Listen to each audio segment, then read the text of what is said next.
kochani, z tej strony Tamara, Macadamian Girl. Witam Was w kolejnym odcinku Do Kina czy na Film. Jak zwykle mam dla Was 3 propozycje. Tym razem też chyba nie są to premiery, takie filmy, które zdecydowanie polecam z powodów, które za chwilę wymienię. To zaczynamy! Film numer 1. Zaczynamy bardzo optymistycznie, bo od Jak dogonić szczęście. Słuchajcie, no to jest komedia, ale taka komedia o ważnych rzeczach pod płaszczykiem lekkiego dowcipu. Bohaterem jest Hector, który jest psychiatrą i słuchajcie, życie Hectora składa się generalnie z tak schematycznych zachowań, że dziwię się, że on jeszcze nie liczy pociągnięć szczoteczki do zębów. Za wszystkie takie rzeczy, które nie leżą w jego gestii, odpowiada jego narzeczona, która mu zapina koszulę, przygotowuje skarpetki, robi pranie. I co by nie mówić, mimo wszystko nie jest ona jakąś kurą domową, tylko sama jest też pracującą, aktywną kobietą, ale jakoś oboje wpletli się w taką rutynę codziennych, życiowych wydarzeń, które mogą być fajne, ale dla nich już powoli stały się nudne i takie no naprawdę bardzo, bardzo powtarzalne. No i w pewnym momencie, słuchajcie, Hector, który od lat, jak to powiedziano, nie zmienia swoich stawek, przyjmuje swoich pacjentów i próbuje im doradzać w ich codziennych problemach.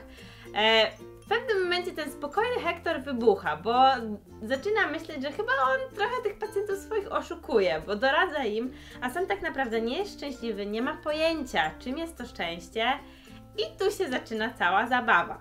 Hector wyrusza w podróż dookoła świata w poszukiwaniu szczęścia.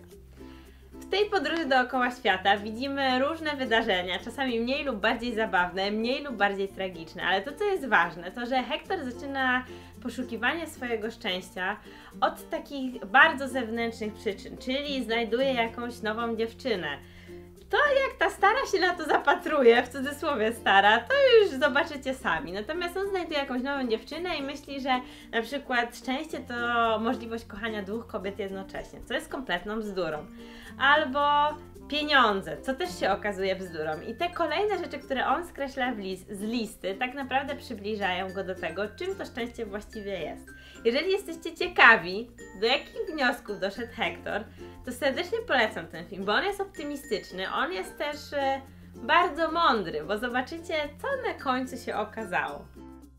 Propozycja numer 2. Słuchajcie, tym razem film oparty na faktach, trochę mniej fantazji, trochę więcej życia, co wcale nie znaczy, że jest mniej ciekawy.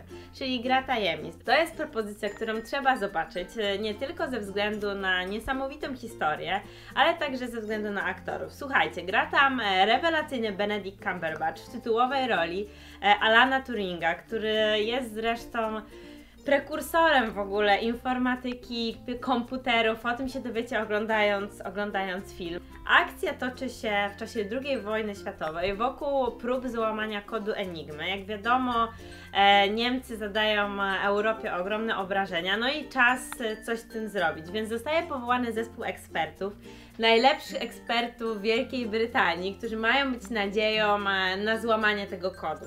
No i tu, na tle tej wielkiej historii, która pewnie będzie inspirować jeszcze wiele filmów, książek i innych tym podobnych rzeczy, na tle tej historii obserwujemy zmagania jednego człowieka, też jego zmiany, to jak sam Turing, który no, był trudną bardzo osobą, staje się coraz bardziej, socjalizuje się, myślę, że tak to można nazwać. Z pomocą przychodzą mu, na początku trudno byłoby nazwać tych ludzi przyjaciółmi, na pewno współpracownicy, ale potem oni się powoli stają no, jego pełnoprawnymi partnerami i też zaczynają wierzyć w to, co on robi, a on próbuje skonstruować nie jeden system, czy tam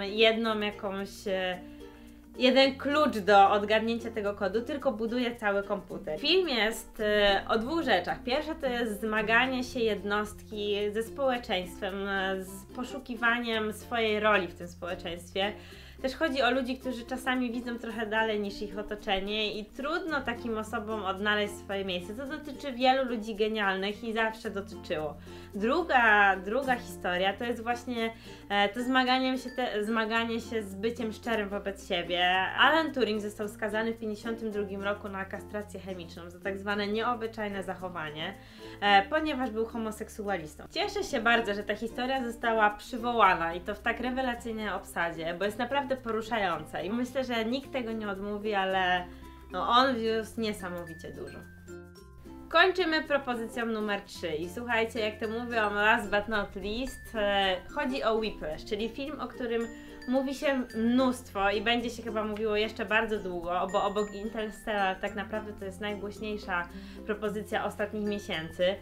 Film opowiada o młodym adepcie muzyki, o perkusiście Andrew Niemanie, który jest chyba w szkole Schaeffera, najlepszej szkole w Nowym Jorku.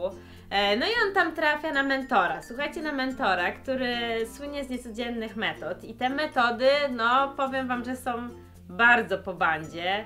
I tu się zaczynają całe zmagania.